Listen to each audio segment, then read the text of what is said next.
சவுல் மற்றும் யோனத்தான் போரில் வீழ்ந்தார்கள் என்ற செய்தி தாவீதிடம் வந்தது. தாவீது தனது உடைகளை கிழித்துக் கொண்டு அழுதார்.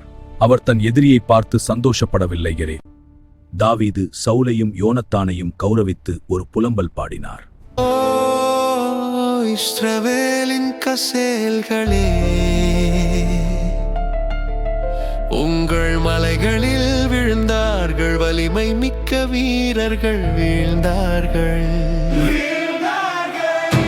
காழ்ந்தார்கள் காத் நகரத்தில், அதை அறிவிக்காதே. அஸ்கலோனின் தெருக்களில் செய்தியை வெளியிடாதே.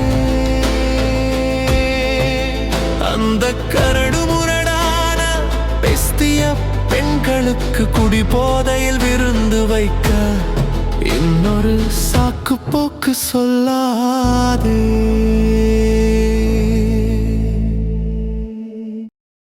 யூதாவின் எந்த நகரத்திற்கு போவேன் என தாவீது தேவனிடம் கேட்டார். கர்த்தர் சொன்னார், எபிரோனுக்கு போ. யூதாவின் மக்கள் தாவீதை ராஜாவாக அபிஷேகம் செய்தார்கள். அவர் இப்போது யூதாவின் ராஜா. ஆனால் சவுலின் மகன் இஸ்போசேத் அப்னேரின் ஆதரவுடன் இஸ்ரவேலின் ராஜாவாக நியமிக்கப்பட்டான். நாடு இரண்டாக பிளந்தது. சவுலின் வீட்டுக்கும் தாவீதின் வீட்டுக்கும் இடையில் நீண்ட யுத்தம் நடந்தது. தாவீது பலமடைந்தார், சவுலின் வீடு பலவீனமானது.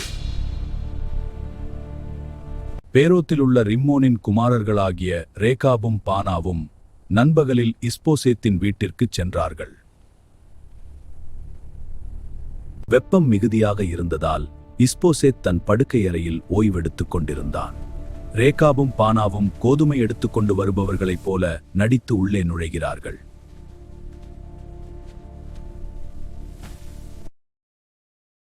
அவன் தன் படுக்கையறையில் சாய்ந்திருந்த போது அவர்கள் அவனை குத்திக் கொன்றார்கள்.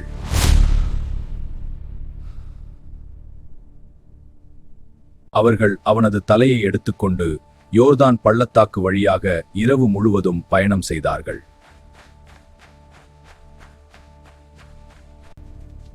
அவர்கள் எப்ரோனில் தாவீதிடம் வந்து, இதோ உமது சத்துருவான இஸ்போசேத்தின் தலையை கொண்டு வந்தோம் என்று சொன்னார்கள். கர்த்தர் உயிரோடு இருப்பது எவ்வளவு நிச்சயமோ, அவ்வாறே அவர் என்னை தொல்லைகளிலிருந்து விடுவித்ததும் நிச்சயம். ஆனால் துஷ்டராகிய நீங்கள் ஒரு நல்ல மனிதனை வீட்டிற்குள் அவனது படுக்கையில் உறங்கிக் கொண்டிருக்கும் போது கொன்றீர்கள். எனவே உங்களையும் நான் கொன்று இத்தேசத்திலிருந்து அகற்ற வேண்டும். ரேகாபையும் பானாவையும் கொல்லும்படி தனது இளம் வீரர்களுக்கு தாவீது கட்டளையிட்டான்.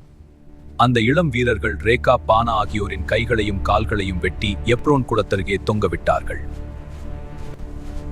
அவர்கள் இஸ்போசேத்தின் தலையை எடுத்து எப்ரோனில் அப்னேர் புதைக்கப்பட்ட இடத்திலே புதைத்தார்கள்.